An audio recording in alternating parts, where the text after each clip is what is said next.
మన కర్మ ఏమిటి అని అంటే ఇలాంటి వ్యక్తులతో ఈరోజు రాజకీయాలు భ్రష్టు పట్టినాయి. ఇలాంటి వ్యక్తులతో మనం యుద్ధం చేస్తూ ఉన్నాం. ఆలోచన చేయమని చెప్పి మిమ్మల్ని అందరినీ కూడా కోరుతా ఉన్నా. ఇదే పెద్ద మనిషి చంద్రబాబు నాయుడు గారిని నేను ఇవన్నీ ఆయన అడిగితే నన్ను సవాల్ చేస్తావా అంటాడే తప్ప ఇంటింటికి ఫలానా మంచి చేశాను అని మాత్రం చెప్పడు. గ్రామ గ్రామానికి ఈ మంచి జరిగింది నా వల్ల అని చెప్పి తాను సమాధానం చెప్పలేడు.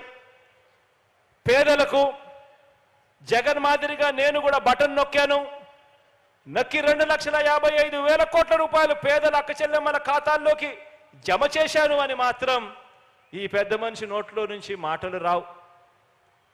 చేయలేదు కాబట్టి చెప్పలేడు. ఇటువంటి దారుణమైన పరిస్థితుల్లో ఎన్నికలు జరుగుతూ ఉన్న ఈ సంగ్రామంలో మనం సిద్ధమంటూ ఉంటే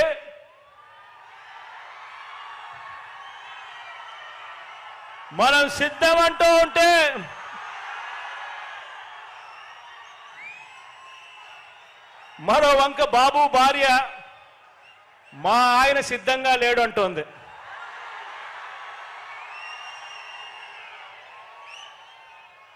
ఏకంగా కుప్పంలోకి వెళ్ళి ఆమె బాయ్ బాయ్ బాబు అంటూ కుప్పంలోనే ఆయన అర్ధాంగి నోటే పంచ్ డైలాగులు వస్తూ ఉన్నాయి. మరి ఇలాంటి ఈ బాబును ఎవరు సమర్థిస్తా ఉన్నారు అని అంటే ఆంధ్ర రాష్ట్రంలో ఉన్న ప్రజలు సమర్థించడం లేదు. చివరికి కుప్పంలో ఉన్న ప్రజలు కూడా సమర్థించని పరిస్థితి.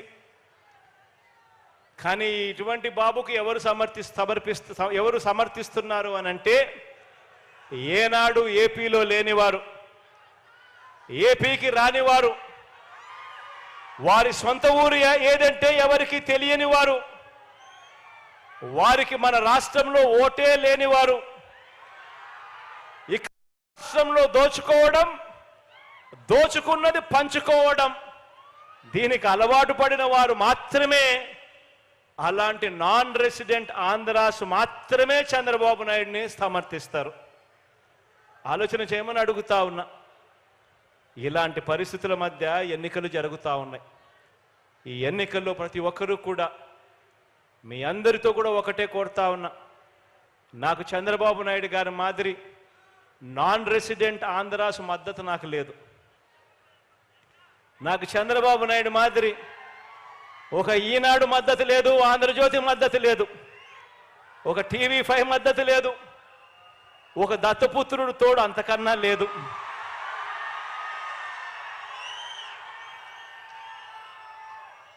కానీ నేను మీ అందరితో కూడా కోరేది ఒకటే, మీ ఇంట్లో మాత్రం మీకు మంచి జరిగి ఉంటే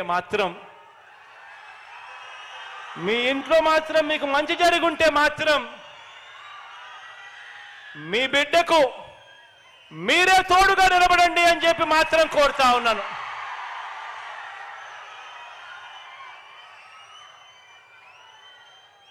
నేను పైన దేవుడిని నమ్ముకున్నాను, కింద మిమ్మల్ని నమ్ముకున్నానే కానీ మధ్యలో దళారులను నేను నమ్ముకోలేదు, మధ్యలో బ్రోకర్లను నమ్ముకోలేదు, మధ్యలో ఉన్న ఇలాంటి వారిని అంతకన్నా నమ్ముకోలేదు. కాబట్టి మీ అందరితో కూడా ఒకటే చెప్తా ఉన్నా, మీ ఇంట్లో మంచి జరిగిందా లేదా అన్నది మాత్రమే కొలమానంగా తీసుకోండి. అబద్ధాల నమ్మకండి. రాబోయే రోజుల్లో ఇంకా ఎక్కువ మోసాలు చేస్తారు అన్నది కూడా జ్ఞాపకంలో పెట్టుకోండి.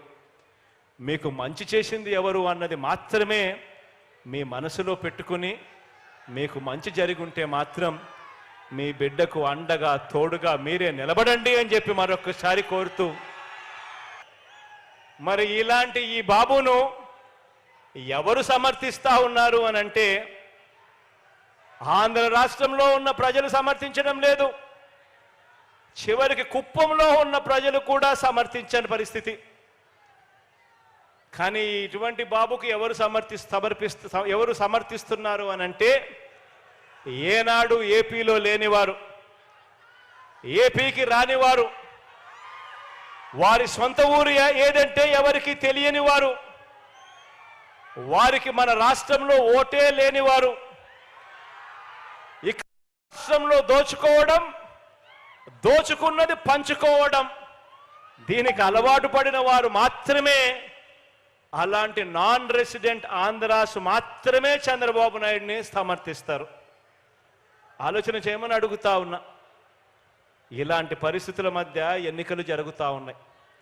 ఈ ఎన్నికల్లో ప్రతి ఒక్కరూ కూడా మీ అందరితో కూడా ఒకటే కోరుతా ఉన్నా, నాకు చంద్రబాబు నాయుడు గారి మాదిరి నాన్ రెసిడెంట్ ఆంధ్రాస్ మద్దతు నాకు లేదు. నాకు చంద్రబాబు నాయుడు మాదిరి ఒక ఈనాడు మద్దతు లేదు, ఆంధ్రజ్యోతి మద్దతు లేదు, ఒక TV5 మద్దతు లేదు, ఒక దత్తపుత్రుడు తోడు అంతకన్నా లేదు.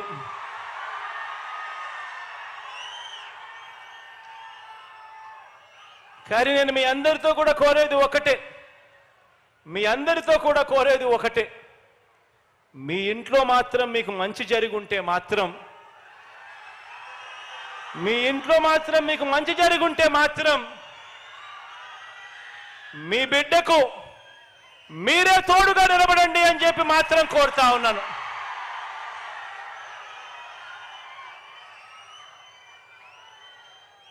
నేను పైన దేవుడిని నమ్ముకున్నాను, కింద మిమ్మల్ని నమ్ముకున్నానే కానీ మధ్యలో దళారులను నేను నమ్ముకోలేదు, మధ్యలో బ్రోకర్లను నమ్ముకోలేదు, మధ్యలో ఉన్న ఇలాంటి వారిని అంతకన్నా నమ్ముకోలేదు. కాబట్టి మీ అందరితో కూడా ఒకటే చెప్తా ఉన్నా, మీ ఇంట్లో మంచి జరిగిందా లేదా అన్నది మాత్రమే కొలమానంగా తీసుకోండి. అబద్ధాల నమ్మకండి. రాబోయే రోజుల్లో ఇంకా ఎక్కువ మోసాలు చేస్తారు అన్నది కూడా జ్ఞాపకంలో పెట్టుకోండి.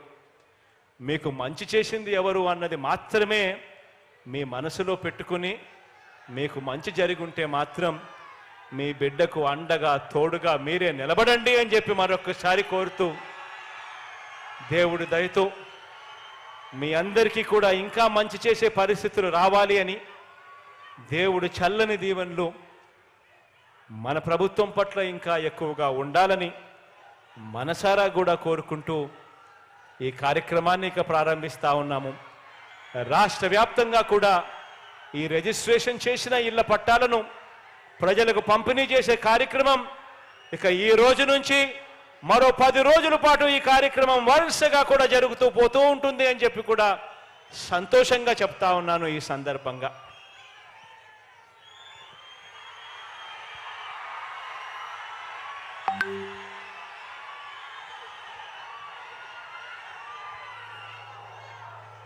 గౌరవ రాష్ట్ర ముఖ్యమంత్రి వర్యులు